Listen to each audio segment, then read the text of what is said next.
In this video, we will show you how to process the proposed SERVAL records from our automatic Web of Science import service.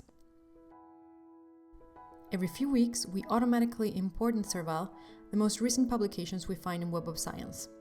We are then able to propose them to the authors, provided that they have used their ORCID numbers to publish the article.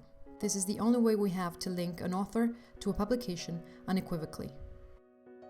We'll show you how to add these publications to your record and to publish them. Don't forget that ever since the entry into force of Directive 4.6, you're expected to add a manuscript of your publication in SERVAL and to make it open access if possible. If you have any doubts as to which version you're able to share, please check Papago. You can then access your list by clicking on the link on the upper right corner of the email, and then authenticate yourself. On this screen, you will find the list of publications that are ready to import, as well as a list of the records that have already been accepted in the past, together with their visibility status. You can then choose which publications you want to import and click on the button Import Records in Draft State. The publications are now in your profile in draft state, and they're linked to you. In order to edit them, complete them, or publish them, click on the blue arrow on the left on the screen and then click on Edit.